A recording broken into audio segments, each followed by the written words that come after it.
Sit back and throw one back with your pinkies in the air and a middle finger to the world. And join me, the eclectic gentleman Stephen Watts, as we look back on this day in professional wrestling history. But before we do, put that drink down, like, share, and subscribe, and give us a big old thumbs up. And now, without further ado, let's look back on this day in pro wrestling history. Hot diggity dog, it is February 7th, and we're going to start off as we always do on a positive note. These are your pro wrestling birthdays. 1925, Hans Schmidt. 1958, Rusty Brooks. 1986, Pagano. Of course, on the flip side of that coin, your pro wrestling deaths for February 7th.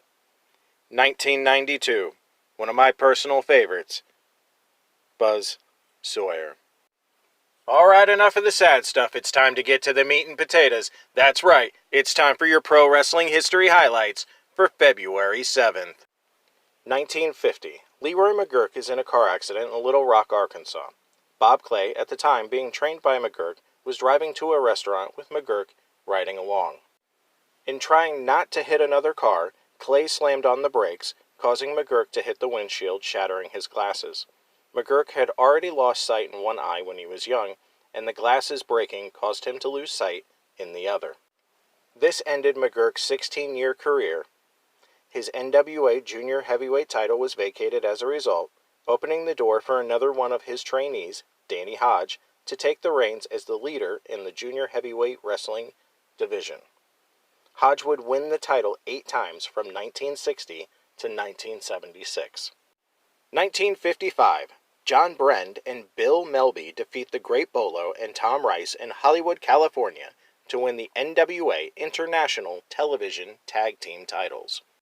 Fast forwarding to 1963, Maple Leaf Wrestling held an event in the Maple Leaf Gardens in Toronto, Ontario.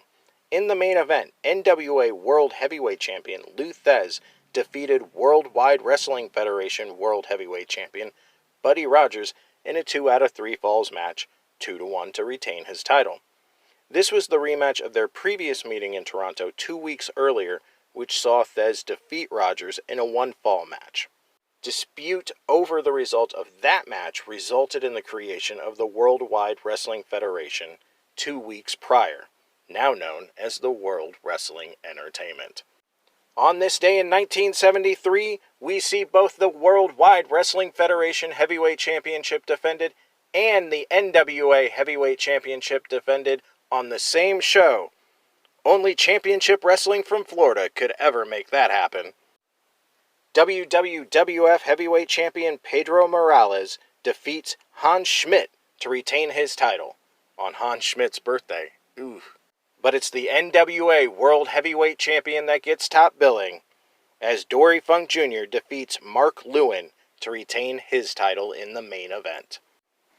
1974, the Valiant Brothers, Jimmy and Johnny, defeat Dick the Bruiser and Bruno Sammartino to win their second WWA World Tag Team titles in Indianapolis, Indiana. 1984, the Dynamite Kid defeats the Cobra in a finals of a month-long 8-man round-robin tournament to win the vacant WWF Junior Heavyweight title. 1987, Bill Watts' UWF hold an 8-team tournament in Fort Worth, Texas to fill the UWF World Tag Team title vacancy left by Jim Duggan and Terry Taylor. Duggan lost a loser leaves town match to the One-Man Gang on January 23rd, which was actually Duggan's out from the UWF to move to the WWF. In the semifinals, Chris Adams and Iceman Parsons defeat Ted DiBiase and Steve Williams. After the match, Adams and Parsons split up, and a coin toss was held to determine who would go to the final match with a new partner. Adams wins the toss and chooses Terry Taylor as his new partner. And it pays off for Chris Adams, as him and Terry Taylor defeat Rick Steiner and Sting to win the vacant UWF World Tag Team titles. And jumping to 1991, we have 3 different titles that change hands on this day in 3 different places. The first, on his birthday, Kim Duke defeats El Bronco to win the WWC Caribbean Heavyweight title. The second sees Charlie Norris defeat Terminator Riggs in Minneapolis, Minnesota to win the Power Wrestling American Heavyweight title. And the third of the trifecta sees El Signo defeat Gran Hamada for the UWA World Light Heavyweight title in Mexico City, Mexico. 1992 sees Money Inc., Ted DiBiase and Erwin R. Shyster defeat the Legion of Doom, Animal and Hawk, for the WWF Tag Team titles in Denver, Colorado.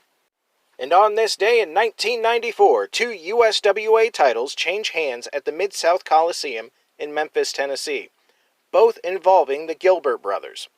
Doug Gilbert defeats Brian Christopher in a title versus hair match to keep his hair and end Christopher's 9th USWA heavyweight title reign. And Jerry Lawler takes the USWA Unified World Heavyweight title from Doug's older brother Eddie.